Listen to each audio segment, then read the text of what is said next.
Loving God, you have indeed given us a mission here in this place. You have been a guide. You have been with this congregation for many years. This congregation has gathered for an annual congregational meeting every year for many, many years.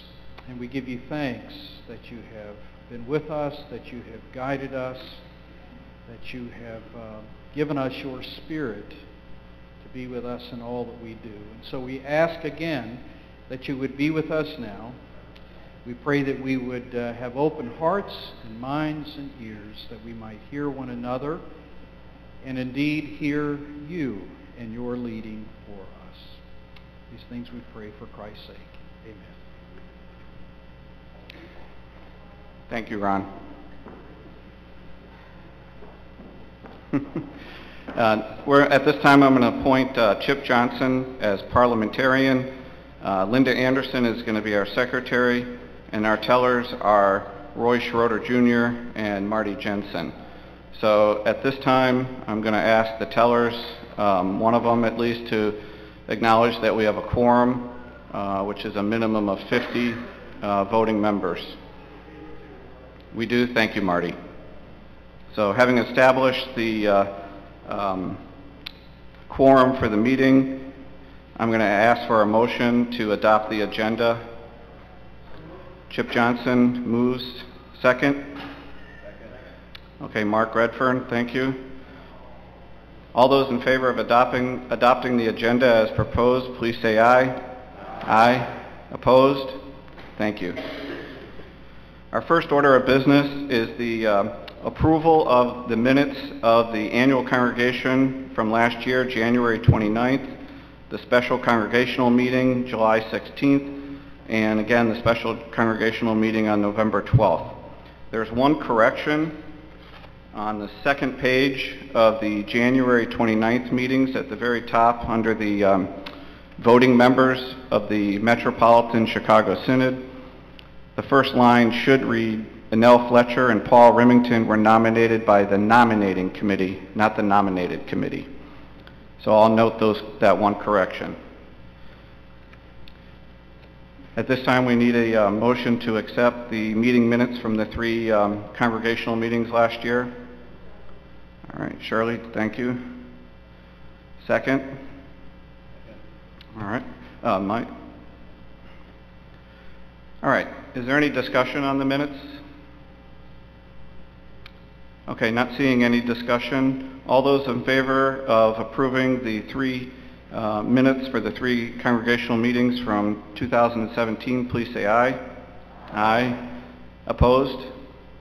The motion carries. Thank you. The next order of business is in section 3. We need to elect the members of the Congregational Council. We have 5 congregational councils. We have 15 total congregation council members. Each year 5 come up. So this year we have 5 that are coming up. They're listed in your report. The 5 nominees are Tom Connolly, Chip Johnson, Kelly Marty, Rick Pfaff, and Mark Redfern. Are there any other open discussion? Are there any other, well, what's that? Yeah, any other nominees from the floor? Don't all speak up at once.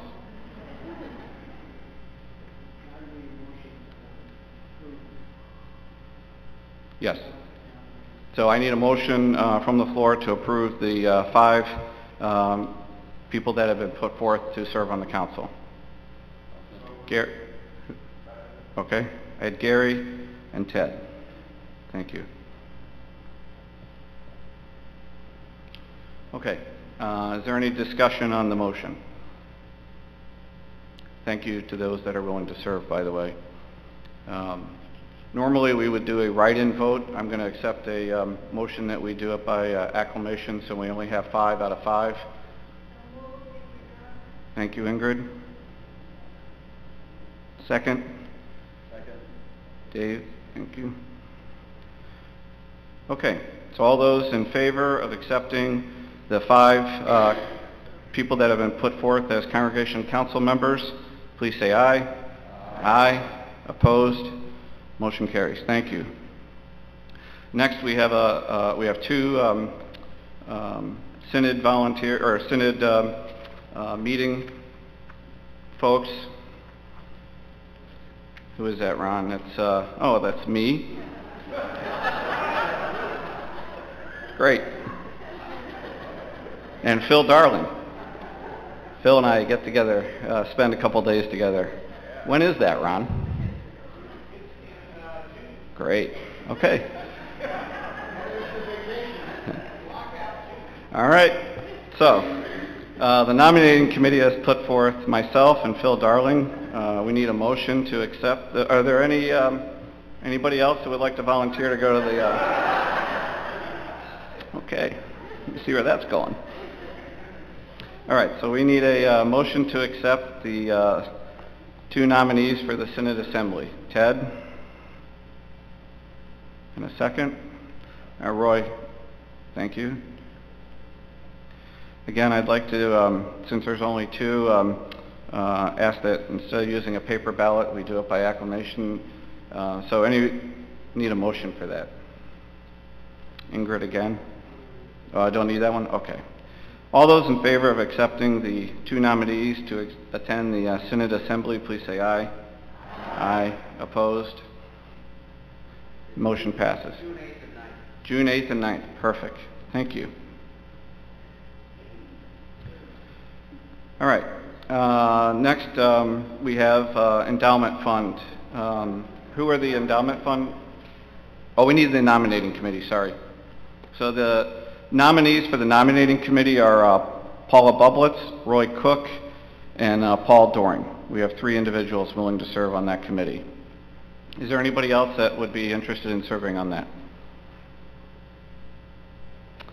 Okay. So we have 3 nominees for the nominating committee. That's Paula, Roy, and Paul. We need a motion to accept those. All right, Ted, thank you. We need a second.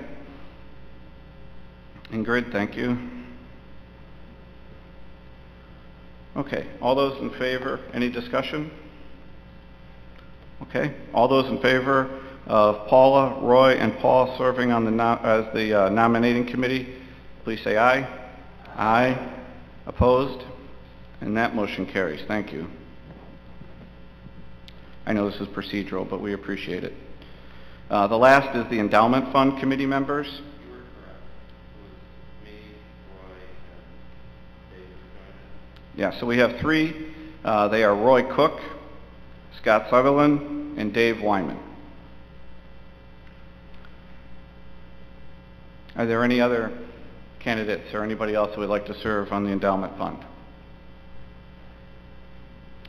Hearing none, we need a motion to accept Roy, Scott, and Dave as endowment fund committee members. Gary? Yep. Gary and Chip. Okay. Is there any discussion?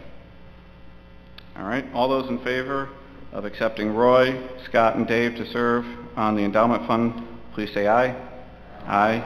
Opposed? The motion carries. Thank you. Next, we have the approval of the reports that were provided to you in the package. There's additional packages up here if you need one. We need a motion to approve the reports. Anyone willing to make Ingrid? And we need a second to accept the reports. Sarah, thank you. Are there any comments about the reports? Okay, not hearing any. We have like to call the motion to approve the 2017 annual reports. All those in favor, please say aye. Aye. Opposed? Motion carries. Thank you. All right, at this time, I think, Ron, you're going to share your vision and mission for this year. Thank you. That always sounds so formal. what I'd like to do is I want to just simply start with, I'm going to come back here because we may have some people visiting us by computer. At least 4 people. All right. Everybody turn and wave to the camera there. Who's that? Roy and Joan. Get out of town. See, I told you, I love these things. Yeah, it's like a Super Bowl party, except for church stuff. All right. Well, good to see you. Hope you're enjoying the warm weather down in Florida. All right. What I want to talk about first is just some things that I believe are noteworthy to have happened over the past year. And the phrase that jumps out at me about the past year is, the Lord has provided. The Lord has provided. We were in a pretty tough spot this time last year, some more than others. But we were all in a tough spot last year, and we needed the Lord to provide, and the Lord indeed provided. I'm so thankful that the Lord provided Pastor Chris Meyer, who could step in, a veteran, recently retired pastor who did a wonderful job of simply stepping in and being a partner with me, and she just did a wonderful job. The Lord has provided in that Pastor Jen is back, and not only is that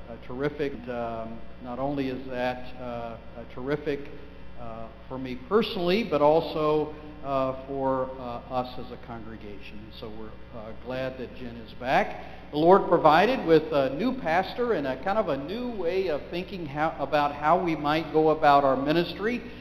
We were thinking one way, and the Lord was thinking another. And thankfully, the Lord prevailed, and we have Pastor Anna here, and I'm really pleased with her work and what she has added to our pastoral staff. If you have kids in youth group or confirmation, you know what a terrific job she is doing. By the way, if you didn't hear, she is in Houston at a youth ministry conference this weekend. God provided Brad Whaley. You've heard me say probably that I was just looking for someone to play the organ for Christmas. It just wouldn't be Christmas without somebody playing the organ. And the Lord said, you need a little more than that. You need somebody who can really step in. And Brad has done a terrific job with that. The Lord has provided getting us through Maria Terrasiano's, our custodian, getting through the year with her cancer diagnosis. And she has recently received the news that she is cancer-free. So that's a wonderful thing. So the Lord has provided, yes, absolutely. And she is very, very appreciative of this congregation. She has received an enormous amount of support, prayers. She knows that she is in our prayers, and we have, you have, and I'm going to say a bit more about this in a minute, but through your generosity, we have been able to continue to pay her fully, even though she's had to take a little time off for treatments and surgery. But she is very, very thankful for your support. The Lord has also provided through your generosity. Your generosity has allowed us to do a number of things that we really needed to do. One is, I just mentioned, to be able to provide some good support, financial support for Maria, and also for John Tanis. We were able to continue to provide financially for John through continuing to pay his salary when he was not able to work, and I know that was very much appreciated by John. Your generosity also allowed us to make some of the staff adjustments that we made when it became apparent that Pastor Anna was available and would allow us to do some of the things that we really needed to do. We needed to stretch ourselves financially, and your generosity allowed us to do that.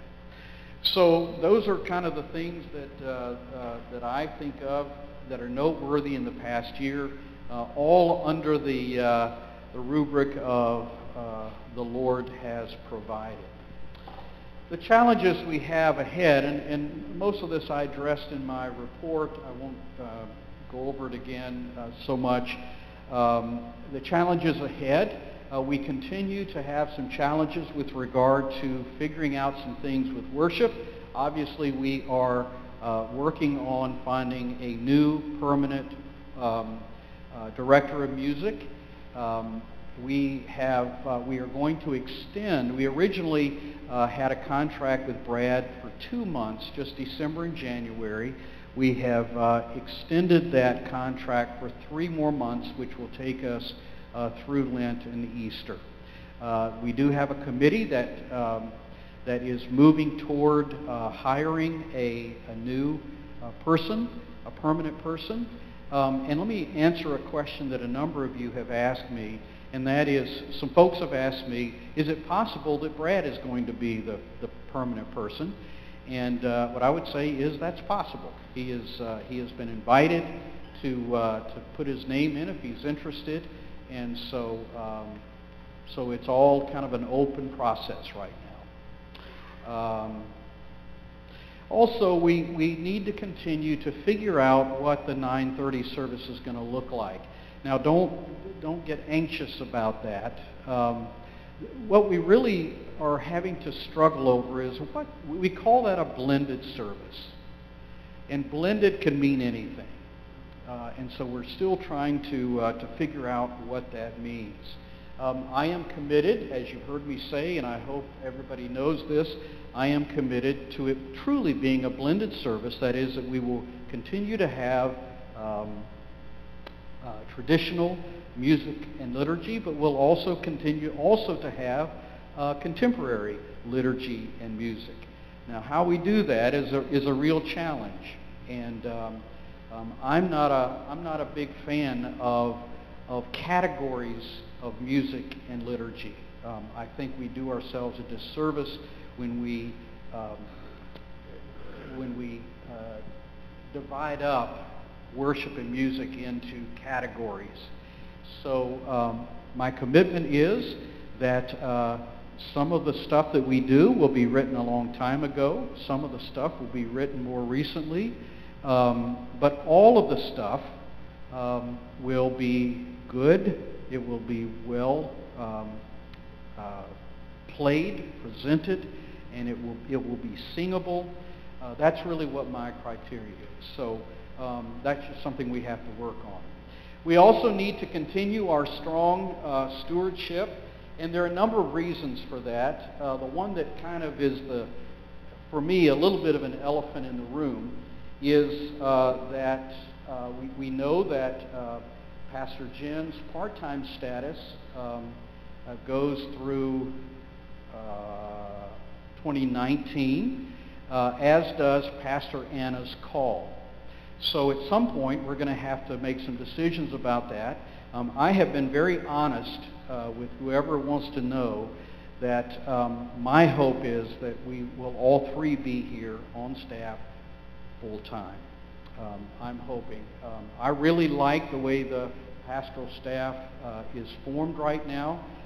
I think we're able to cover a lot of ground. We have a lot of different skills and personalities and abilities, and my hope is that as far as I can see, the three of us will be the pastors here. So, and that's going to require some pretty robust stewardship. You know, that's a euphemism, right? That means we got to keep giving really strong, right? Also, the strong stewardship will allow us to help address some of our facilities issues. Kind of the secret that's really not a secret is that we've got to put some money into our building. We have not done that in a long time, and we're kind of being forced to do that in bits and pieces, but we really need to kind of take a comprehensive look at how our building, how our facilities affect our mission. And I know that that's going to be one of the big items on the agenda for the council this year. I know Chuck is committed to diving into that. We have already started contacting folks who can to help lead us in that effort. But folks, you know what that takes, right? I don't know any other way to get new doors, new entryway, new carpet other than money. And so let's just be honest, that's what's going to be part of the process. All right, and then the other thing is not just with regard to the money part of the facilities issue, but also it's just going to be very important for us to think about not just how we're going to raise the money to fix what needs to be fixed and what the paint and the carpet what needs to be painted and carpeted, but also to think about how is the best way for us to use our facilities to accomplish our mission. The other thing that's really important, and we've gotten some traction on this, but we're a little bit stalled at the moment, is continuing to define what faith formation looks like. And again, I'm very much committed to doing that. We have our Christian Education Committee who has been meeting, but we need to continue to do work on that. So that's the what. That's the what. And my vision is also about the how we're going to go about this. I hope that we will continue to learn how to communicate with one another in healthy and constructive ways. Maybe you've heard me say that's the one legacy I want my ministry to have, and that is that we really learn to talk to one another in a healthy way, in a clear way, in a way that's open. I also hope that we will continue to develop leadership that steps up rather than has to be dragged in. And you know, we live in a very, very busy world. We all have far too many commitments, but we really need leadership that is going to step up rather than has to be sort of dragged in. And I think you understand what I mean by that. All of you who are here have gifts for leadership in some way. Doesn't necessarily mean that you serve on council, doesn't necessarily mean that you chair a committee. What it means is that you assess what your gifts are and how your gifts can help move the ministries of this congregation forward. And so I hope that you'll all be thinking about that and praying about that. Kind of similar to that is I hope that we will continue to keep our attention on the stuff that matters. I hit that pretty hard last week in the sermon. You know, we just need to we need to spend, I have a phrase that I like to use, it's missional energy. Missional energy. And it's the energy that we use to really do the stuff that's important, that means the most. And if we're spending all of our time and energy on stuff that doesn't matter, then we don't have much missional energy left over.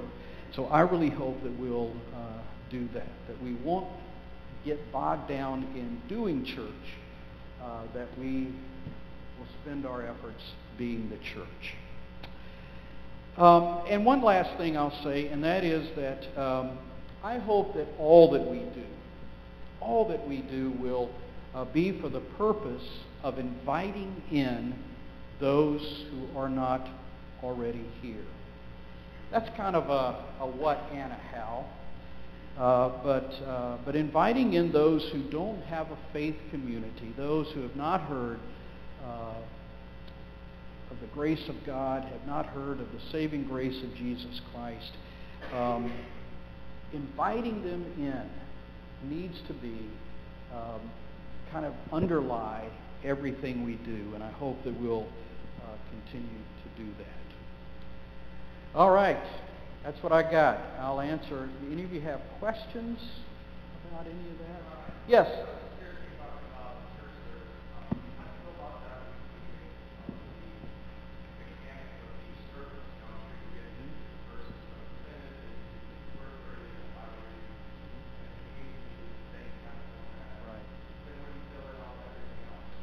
Well, there are, yes, the lectionary, that is the schedule of readings. It doesn't come from the Synod so much, but there's, maybe you've heard me say this, there are now kind of two kinds of lectionaries. One is called the Revised Common Lectionary, which we have been using for years. The one we've been using is called the Narrative Lectionary. And so they're just folks that have created those and offered them up for congregations to use. There are all sorts of resources. Pastors and musicians have lots of resources. There are people out there who provide musical resources, liturgy, some of the stuff, the calls to worship, the different things like that. They're just different services or different. Yes. Oh, I'm sorry. Yes. So we use those resources and we sit down. For example, on Tuesday, the pastors and Brad are going to sit down and we're going to look at that for Lent. So yeah, that's how we do that. We try to do it seasonally. That's kind of what we. In this transition with musicians, we've had to do it a little more week to week than we like to do. But the idea is that we sit down and we do. Obviously, the hymns change from week to week.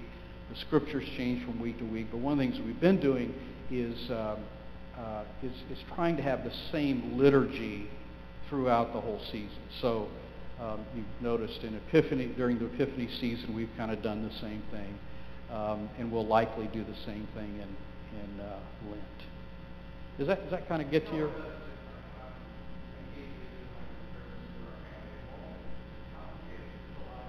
Yeah. Right. Yeah. Yeah. Any other questions? Yes. Microphone or question? Okay. I'll carry it around. Do you have your mic working? It's the battery's dead. All right. Any other questions?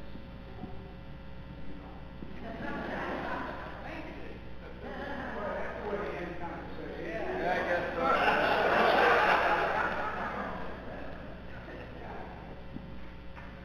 Paul Remington. I hate to sort of sound negative, but Bob Haley isn't here, so I wanted to. I actually sing in a chorus, but I find it very difficult to sing the hymns lately. I hate to be that way, but for a guy, the range is just impossible.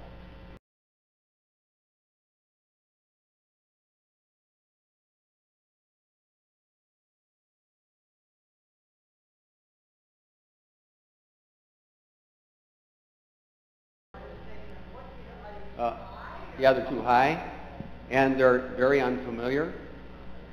And when we have the choir or somebody helping us sing, the first time through we can get through it, and then we learn it. But without that strength, it's just a struggle, I think. That's my personal opinion. Well, I don't want to make this into right. But it's the kind of thing that if we want to make it friendly, Right. I was embarrassed actually.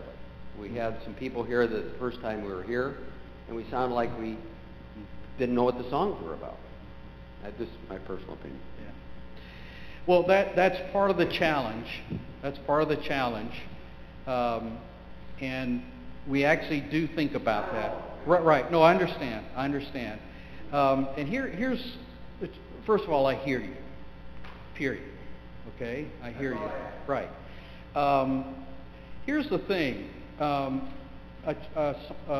hymn or a song that is not known to you may be. So if we all wrote down the 10 hymns or songs that we knew the best, they wouldn't be all the same ones. What I will say is that that range is something we pay attention to. It doesn't always work. But also, remember that the songs or hymns are meant to connect to the sermon or whatever is going on seasonally. And so typically when we try to stretch you, that's kind of why that happens, is because there's a hymn that is not particularly easy to sing, but that has great words that emphasize whatever the scriptural theme is.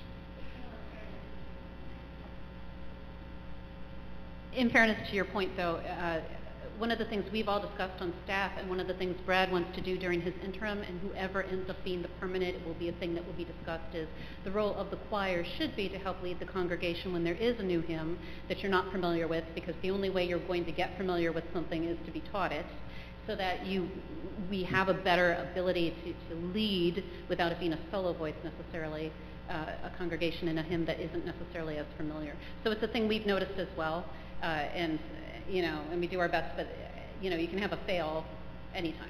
I mean, I don't want to spend too much. yeah, no. But I'm just letting you know that we've heard it, but just also some specific steps that can and should be taken to help address that, so that you don't feel like, yeah, okay, we heard you, whatever. Yeah, right.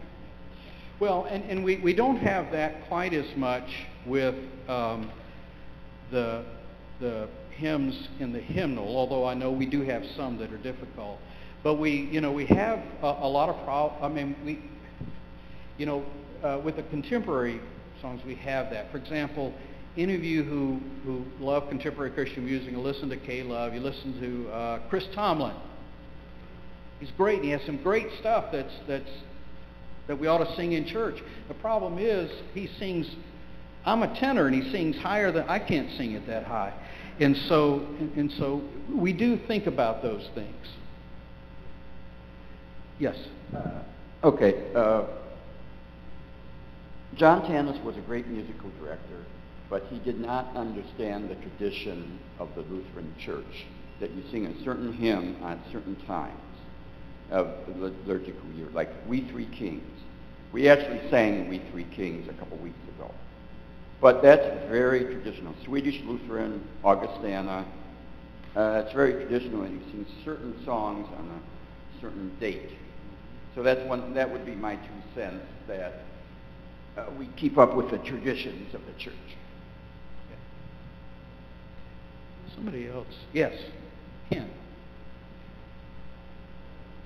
I'm not here that often, but I do worship in other Lutheran churches when I go around. And 2 of the things that I've experienced that feel good to me is that there's a church in Denver who, at the beginning of the service, they sing a repetitious kind of Kyrie to the point where everybody is singing. And they sing it over and over about 4 or 5 times, and by the end of that time, you felt like, golly, I sang something in church. And that's a good feeling. I think feelings are an important part of worship. And when I can't sing, I feel like a loser and an embarrassed kind of thing. If the words are important, why not speak them out loud and read them in a careful manner so that the content of the words are there? But if I'm struggling to try and sing, the words get lost in my struggle, and it doesn't feel good. And I would like to have, when a hymn is well sung and everybody's singing, it's a very positive thing. That's all. Thank you. By the way, I've been looking at a Kyrie by Chris Tomlin. Really? Down a few steps. All right. Anybody else? All right. Yes.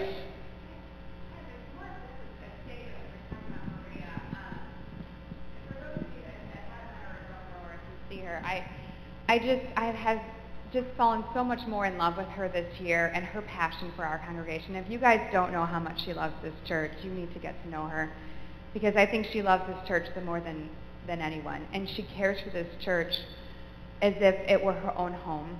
And when she was in the heat of her treatment, you could tell. And for any of you that spend time here, not on Sundays, if you have a group that meets here, I could just tell. Even down at, during the last resale that we had after the drop-off, I could tell she wasn't here, that she comes in after everyone brings all their stuff in, and she cleans those floors, and they are spotless. And the day after drop-off, I came in, I thought, oh my goodness, Maria has not been here. And she does things that nobody notices. So if you see her, just love on her and thank her, because she, like we talked about how this church needs to be updated. I don't even want to know what it would look like if she hadn't been taking care of it all these years. So. Thank you, Amy. Absolutely. Okay, Chuck.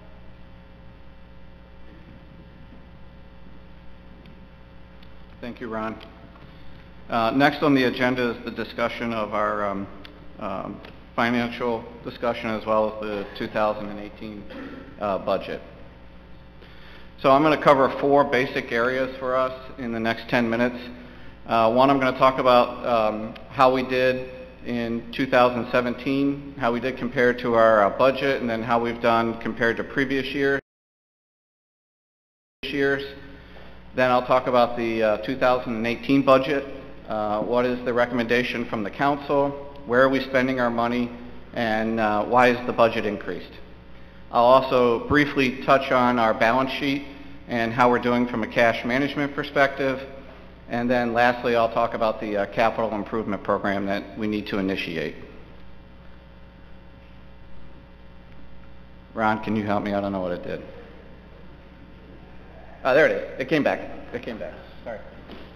So just to start, our 2017 budget was $551,000. This is our operating budget. So all of the expenses that we occur across the year. As you can see, the 7 categories are pastoral salaries and benefits, staff-related salaries and costs. That's 63%, just those 2 line items. And then we have our maintenance, utilities, and insurance, and then our parsonage, interest and taxes. Those I would call kind of our fixed expenses, if you will, certainly less discretionary. We've made commitments, obviously, for staff, and we have to pay them, and we have utilities and insurance, etc. The last 3 line items are our synod offering, our ministry, our programs, and related expenses. So as you can see on the right-hand side, 83% of our budget covers more of the less discretionary or more fixed items. 17% covers the programs, ministries, and our offering to the synod. So how did we do this year? We did actually really well. As Ron mentioned, we were blessed this year financially. Our operating income, which is all of the gifts that we received, the offerings, was $581,000 versus our budget of $551,000. And so we ended the year at $30,000 ahead of our budget forecast. So that's a variance of 5.4%. And then this excludes the gifts that people give that are what we call dedicated gifts, and the resale income, stuff like that that comes in and then goes out. So these are just the offerings and the gifts that we use to pay all the expenses of the church. And so we did well. We were $30,000 ahead of budget. On the operating expense side, we also did well. We were $7,134 less than the budget, so 1.3%. So our expenses were $544,000 versus $551,000. So the net result is a surplus of $37,117. The Finance Committee meets every month and has made a recommendation to the council. Their recommendation is that the council allocate $7,000 to the synod of the $37,000, and the balance would go into the operating reserve fund to cover, obviously, unanticipated needs that we're going to incur. The council will review this at the next meeting. Any questions on 2017 so far? Okay, how is it looking compared to previous years?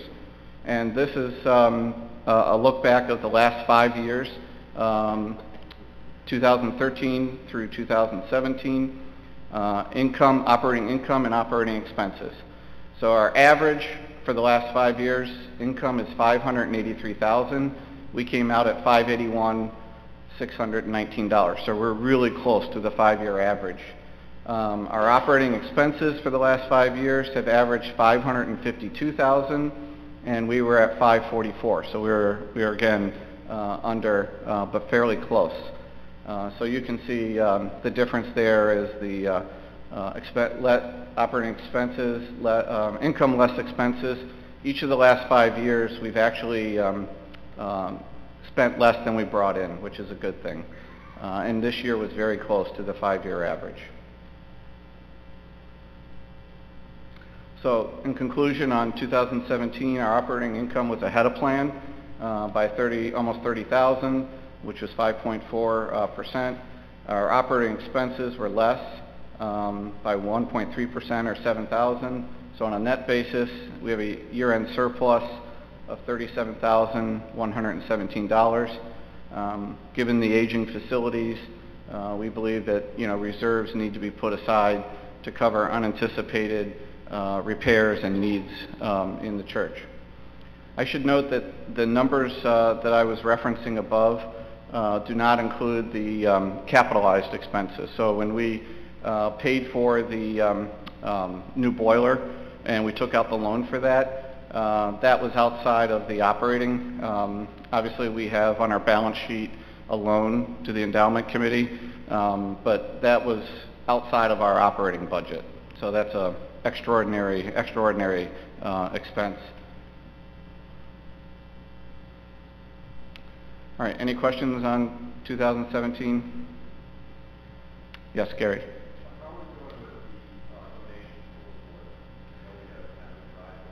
Yes, so Gary asked the question, how are we doing with the fund drive for the boiler? We raised just under $10,000 in December. So our loan balance was reduced from $75,000 to $65,500. So we raised just over, I think, right about $9,500. So we'll continue to take donations if we get them, but that's still going to be on our balance sheet as a note payable.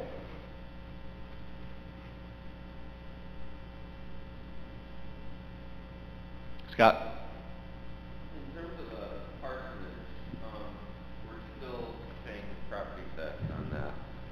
Is there any movement towards, I know it can be a long process, but are we still looking at trying to get that off the tax rolls? We have looked at it in the past. We did not look at it this year. I think the recommendation from several years ago was to leave it as is on previous councils, so that's where we were this year. I mean, clearly we can look at it again. The trick of it is, just by way of background, people know obviously we own the house next door and Ron and Heather live in it. I don't know, Chip, how long ago we purchased that house? 15, 20 years ago we purchased that house. I think there were plans to tear it down and build a parking lot or expand all that. We did own the third house, but we sold that? Okay. So at some point we ended up renting the house, correct? And it's for income. And that's when it became a taxable venture. And so if we wanted to make it a tax-exempt parsonage, we'd have to change our constitution and force our pastors, at least one of them, to live in the parsonage. So that's kind of the issue at hand. Did I explain it correctly, Ron? Okay. So, any other questions before we move on to 2018? Okay. So the council recommended budget, which was in the package, the materials provided, is an increase of 7%. So we're recommending that we increase the budget to $590,154. That's a 7% increase. And as Ron mentioned before, that assumes 3 clergy, 2 full-time, 1 part-time, a music director, annualized, is in the budget, as well as praise band participation, an office manager full-time, the custodian and faith formation assistant part-time, as well as we've got additional money set aside for some new programs in the budget, namely welcoming and communications, as well as member care. We increased the budget for those two ministries. Again, it's an overall increase of 7%, which is $38,518. It also includes a cost of living pay raise for our staff, 2% for Ron, Pastor Jen, Jack, and Maria, 1% for Anna because she started halfway through the year. And then I wanted to note that we did not provide any pay raises last year in the 2017 budget. The Consumer Price Index, CPI index, increased this year 2.2%. So I think it was a fair recommendation to increase their salaries.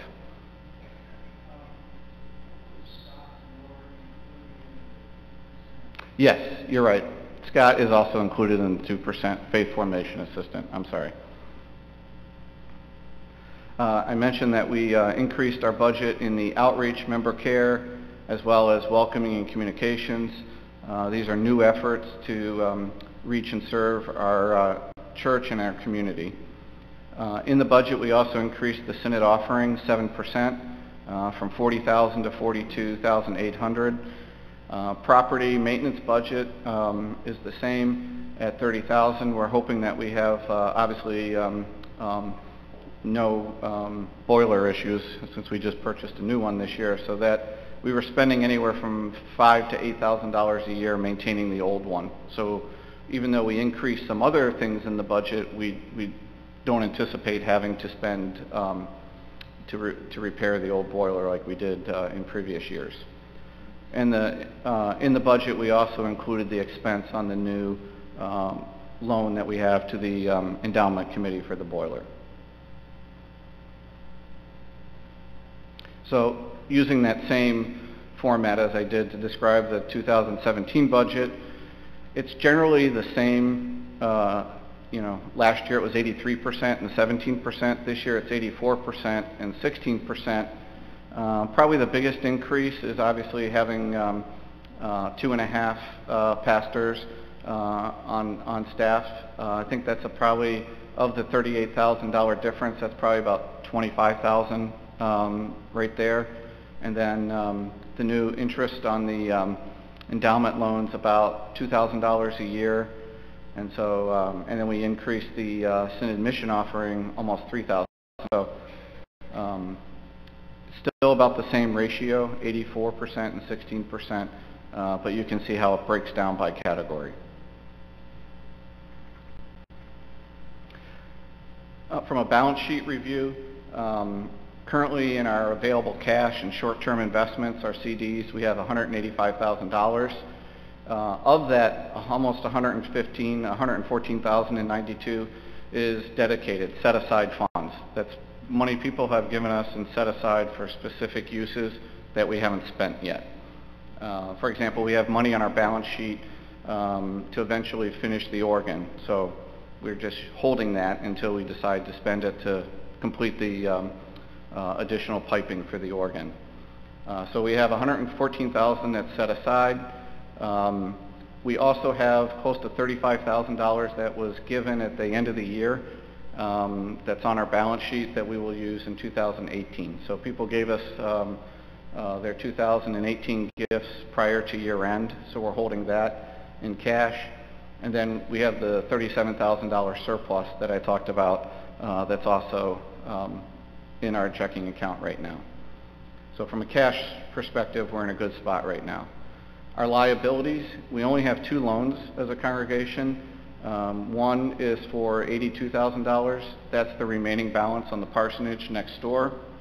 And then the endowment fund is $75,000. It's actually been reduced here in January to $65,000 because we collected funds, but at year end we showed the loan at $75,000. The Finance Committee would recommend that as we get additional gifts in the future, that we consider paying down the parsonage loan because it has a higher interest rate. It's 4.5% versus the loan to the endowment committee is 3%. Any questions on our cash position? Okay, I promise this is the last slide. Ron mentioned it earlier. Obviously, our facilities are going to require more focus of the council and the leadership this coming year. I know many of you were here the last time we did a major renovation project. Paul can remember it very well, but it's been well over 25 years since the congregation has done a major renovation or expansion. And so we have some aging facilities, if you will, and we can all pick certain things. But we need to be more proactive in getting a plan in place so that we can address which projects, what the timeline is, how much it's going to cost. We have to get some bids. We have to understand what the scope is going to be. But the goal is to have more inviting and spiritual spaces to worship and share meaningful fellowship experiences, and then to update and modernize the infrastructure so we can minimize some of the maintenance cost and emergency repairs. I'd say for many things we've been reactive as opposed to being proactive in fixing certain things, but certain things you don't know are going to break, right? So, but we have a very good property committee. We're constantly, obviously, changing light bulbs and fixing things that break and handling things. But there are certain infrastructure things, the tile, the steps out front, just age and weather is causing deterioration. And that's it on that discussion. So at this time, we'd like to make need a adoption to accept the 2018 budget that was proposed from the council. Ted, thank you. Do we have a second? Ingrid, thank you.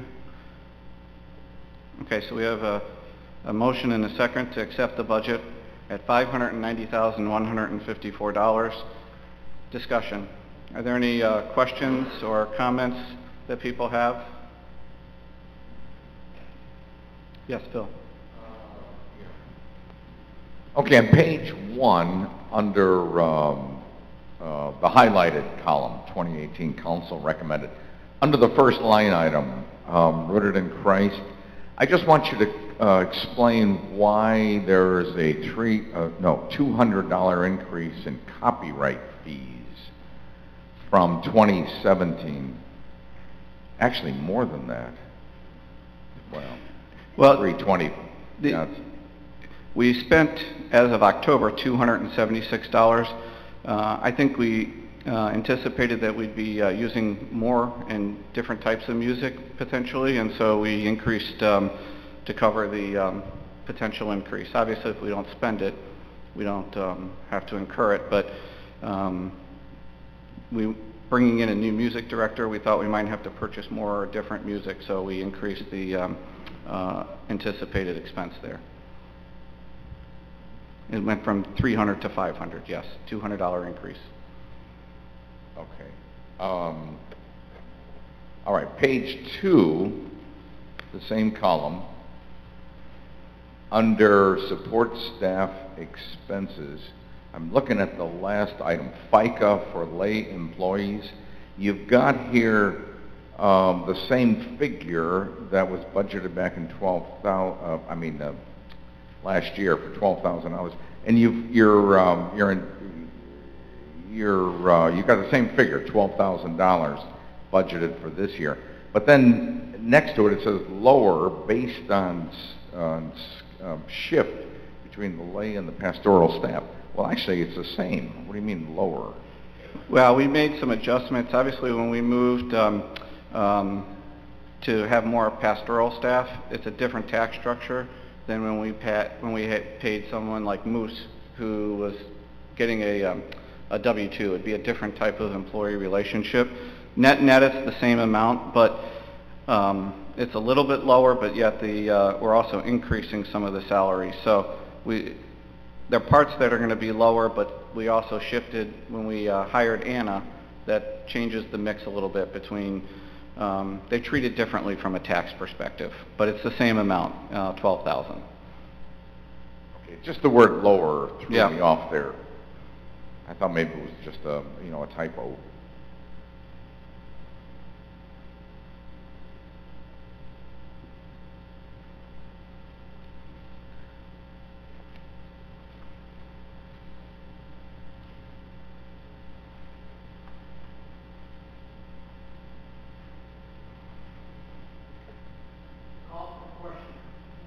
All right, any other comments or questions?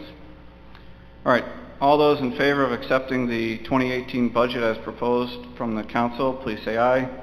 Aye. Opposed? Motion carries. Thank you. Under open sharing and discussion, I know that Judy wanted to share an update on the Memorial Committee.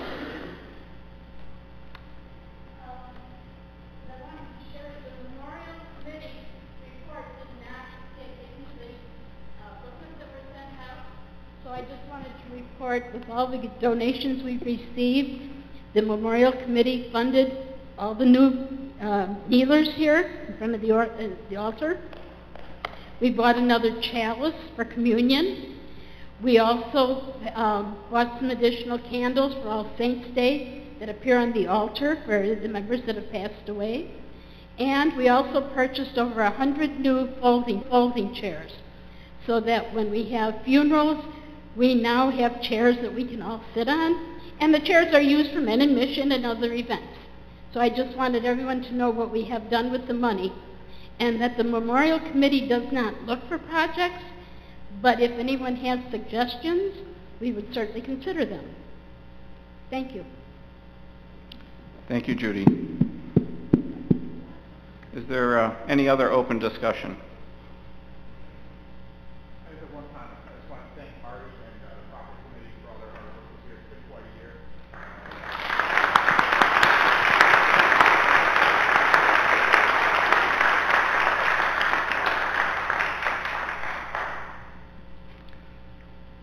Thank you, Jeff. And it shouldn't go without noticing all the hard work that the council members do, as well as the finance committee. They're here every week counting and staying after church, so we appreciate that, and doing all the behind-the-scenes administrative work, so thank you. Other than that, Scott?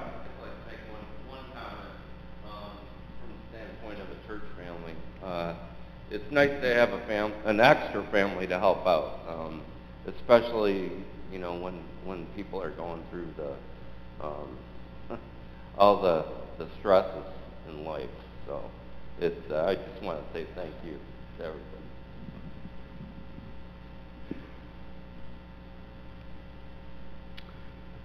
All right, we'll take a motion to close then. Chip? Ingrid, second. Okay, thank you. All right. Ron, you want to lead us with a prayer to close? Oh, we got to vote. All those in favor of closing the meeting, please say aye. Aye. No no's there. All right. Thank you, Ron.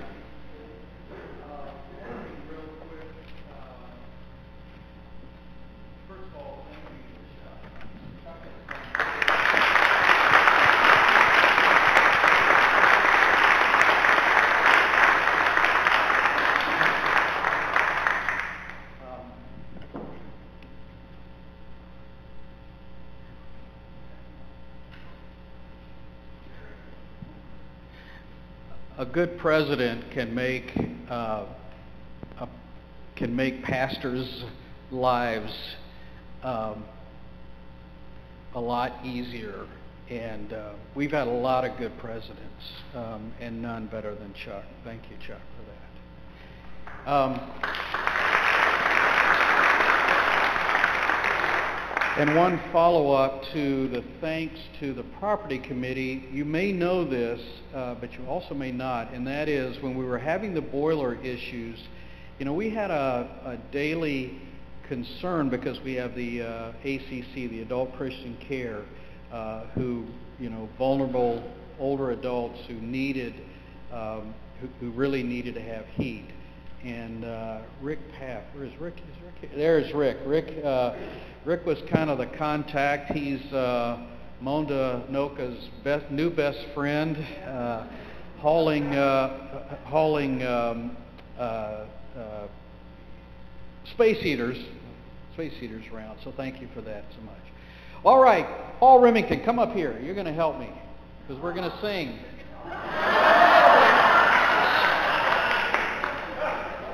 And we're going to sing in whatever key you want to sing in. Let's stand and let's sing the doxology. Okay. Can you do that? I can do we that. can do that. All right. We're going to do it together. Okay. You have to harmonize? Sure, we'll harmonize. Oh, I'm sorry. All right. Is that all right? Praise God from whom all blessings flow. Praise Him, all creatures here below. Praise Him above, ye heavenly hosts.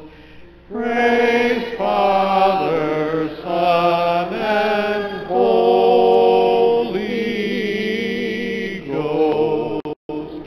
All right, sorry. Thank you.